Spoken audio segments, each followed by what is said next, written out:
Dear student, online classes में आप सभी का स्वागत है। आज हम लोग भूगोल क्या है उसके बारे में पढ़ेंगे। तो आइए देखते हैं। इसको स्टार्ट करने से पहले हम लोग देख लेते हैं भूगोल की अवधारणा। यानी इस चैप्टर में हम लोग भूगोल की अवधारणा में सबसे पहले इसका शाब्दिक अर्थ समझेंगे, उसके बाद से इसकी परिभाषा, उसके बाद भूगोल की विषय वस्तु या अध्ययन क्षेत्र क्या है, संकल्पनाएं और इसकी कौन कौन सी शाखाएं हैं, इसके बारे में हम लोग अध्ययन करेंगे। जैसा कि आप जानते हैं कि भूगोल एक प्राचीन विषय है और यूनानी विद्वान इरेटोस्थनीज जो 276 से 194 ईसा पूर्व ने सर्वप्रथम ज्योग्राफी शब्द का प्रयोग किया था। अतः इन्हें भूगोल का जनक, फादर ऑफ ज्योग्राफी कहा जाता है। भूगोल के जो आधुनिक स्वरूप की नींव है वह सन 1750 से 1850 के मध्य पड़ा। इस काल के प्रसिद्ध विद्वान हम्बोल्ट एवं रीटर थे। इन्होंने अपने पूर्व जो जर्मन विद्वान थे उनकी भौगोलिक संकल्पनाओं के आधार पर आधुनिक भूगोल की रूपरेखा प्रस्तुत की। इसी कारण इन्हें आधुनिक भूगोल का संस्थापक अथवा जनक कहा जाता है, यानी फादर ऑफ मॉडर्न ज्योग्राफी। आइए देखते हैं आगे कि भूगोल जो शब्द है वह दो शब्दों से मिलकर बना है। भू का मतलब होता है पृथ्वी और गोल का मतलब उसकी आकृति से है। अर्थात भूगोल का अर्थ है पृथ्वी का गोल होना। यह सिर्फ पृथ्वी की एक आकृति बताता है कि पृथ्वी गोल है, लेकिन इसकी संपूर्ण जो परिभाषा है, संपूर्ण जो अर्थ है वह व्यक्त नहीं होता है। लेकिन इसका अंग्रेजी शब्द देखते हैं, जियोग्राफी। जियोग्राफी दो शब्दों से मिलकर बना है। जीईओ, जियो का अर्थ होता है पृथ्वी और ग्राफो का अर्थ होता है वर्णन करना। वर्णन शब्द से इस जियोग्राफी का अर्थ व्यापक हो जाता है। पृथ्वी का वर्णन करने का मतलब अब उसको, चाहे उसकी उत्पत्ति हो, उत्पत्ति से संबंधित सिद्धांत हो, उस पे महाद्वीप, महासागर, जीव जंतु, वनस्पतियां, उनकी विविधताएं इत्यादि चीजों का जब हम अध्ययन करेंगे तो उसको हम भूगोल कहेंगे। अर्थात जो ज्योग्राफी शब्द है वह अपने आप में विस्तृत अवधारणा लिए हुए है। आइए देखते हैं भूगोल की परिभाषा। भूगोल की परिभाषा बहुत सारे विद्वानों ने दिया है। मॉकहाउस के अनुसार भूगोल में पृथ्वी तल का अध्ययन मानवीय आवास के रूप में क्षेत्रीय विभिन्नताओं के आधार पर किया जाता है। अर्थात पृथ्वी का जब भी हम अध्ययन करेंगे वह मानव के संदर्भ में करेंगे और उस पे जो क्षेत्रीय विभिन्नताएं हैं उसके आधार पर करेंगे। दूसरे विद्वान के अनुसार देखते हैं हार्टशोर्न ने कहा है कि भूगोल वह अनुशासन है जो पृथ्वी तल पर एक स्थान से दूसरे स्थान तक परिवर्तनशील स्वरूपों का वर्णन और उनकी व्याख्या मानव के संसार के रूप में करता है। आगे देखते हैं तीसरे विद्वान एकरमैन के अनुसार भूगोल वह विज्ञान है जो पृथ्वी तल पर समस्त मानव जाति और उसके प्राकृतिक वातावरण की पारस्परिक क्रियाशील विस्तृत प्रणाली का अध्ययन करता है।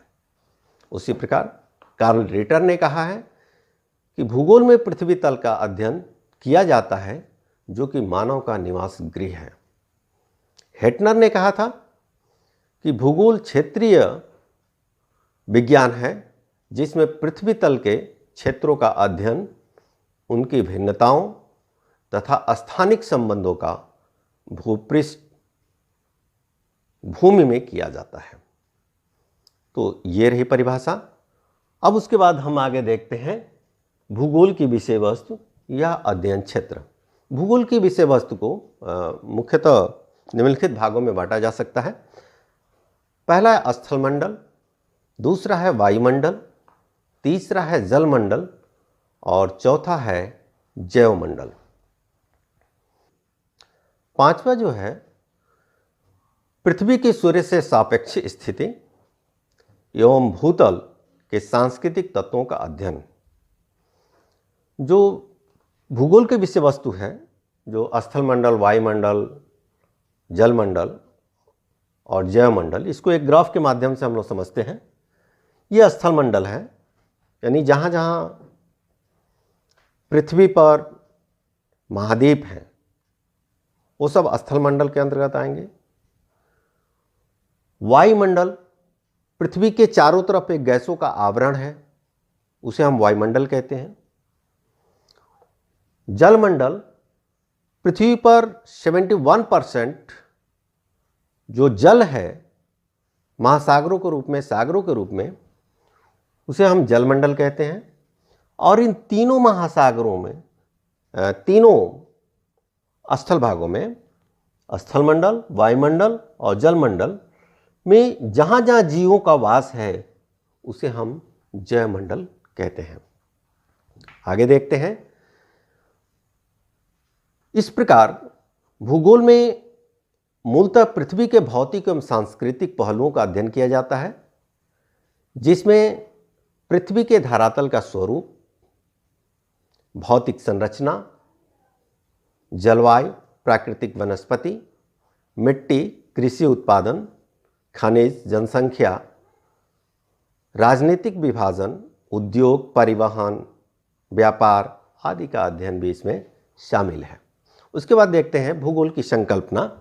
जो भूगोल की संकल्पना है वह कुछ महत्वपूर्ण संकल्पनाएं हैं, जैसे स्थान या भूतल की संकल्पना, अवस्थिति की संकल्पना, भौगोलिक वितरण की संकल्पना, स्थानिक अंतःक्रिया की संकल्पना, प्रादेशिकरण की संकल्पना, क्षेत्रीय विभिन्नता की संकल्पना, आंतरिक संबद्धता की संकल्पना, पार्थिव एकता की संकल्पना, कालगत परिवर्तन की संकल्पना और सांस्कृतिक प्रदेशों के विभाजन की संकल्पना।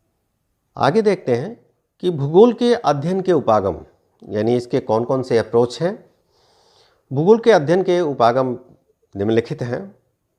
पहला है ज्ञानात्मक वर्णन, दूसरा है आकृति विश्लेषण, तीसरा है कार्य कारण विश्लेषण और चौथा है कालिक विश्लेषण, पांचवा है कार्यात्मक विश्लेषण और छठवां है पारिस्थितिकी विश्लेषण, नौवां तंत्र विश्लेषण और आठवां है क्रमबद्ध उपागम और नौवां प्रादेशिक उपागम।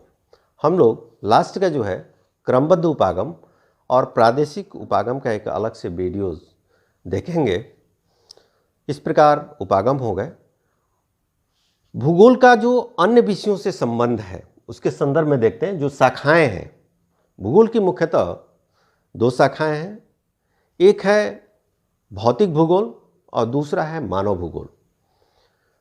भौतिक भूगोल जो पृथ्वी पर ठोस रूप में है या प्रकृति ने जो दिया है, स्थलमंडल, वायुमंडल और जलमंडल। स्थलमंडल पे जो विभिन्न प्रकार की आकृतियां हैं, जो पर्वत हैं, पठार हैं, मैदान हैं, इसका हम लोग अध्ययन करेंगे। उसके बाद से वायुमंडल, पृथ्वी के चारों तरफ जो गैसों का आवरण है उसका हम लोग अध्ययन करेंगे। कौन कौन सी गैसें हैं, कौन कौन सी परतें हैं, इसका हम लोग इसमें अध्ययन करेंगे। उसके बाद से जलमंडल, कौन कौन से महासागर हैं और उन महासागरों में कौन कौन सी धाराएं चलती हैं, कितनी प्रकार की धाराएं होती हैं, गर्म और ठंडी, इसके बारे में हम लोग अध्ययन करेंगे। तो भौतिक भूगोल के अंतर्गत हम लोग जो प्रकृति से संबंधित चीज़ें हैं उसका हम लोग अध्ययन करेंगे। और मानव भूगोल में जो मानव से संबंधित है, मानव ने जो डेवलप किया, जैसे ऐतिहासिक भूगोल है, आर्थिक भूगोल है, राजनीतिक भूगोल है, सांस्कृतिक भूगोल है, जनसंख्या भूगोल है, अधिवास भूगोल है, संसाधन भूगोल है, सैन्य भूगोल है, इन सब का जब अध्ययन हम करते हैं तो वह मानव भूगोल के अंतर्गत आता है। और भौतिक भूगोल में उसकी भूआकृतियाँ, पृथ्वी पर मौसम एवं जलवायु, समुद्र विज्ञान, जैव विज्ञान, खगोल विज्ञान, गणित भूगोल, मृदा भूगोल, पर्यावरण भूगोल, मानचित्र भूगोल, अन्वेषण भूगोल, इन सब का जब अध्ययन करते हैं तो यह भौतिक भूगोल के अंतर्गत आता है। Thank you.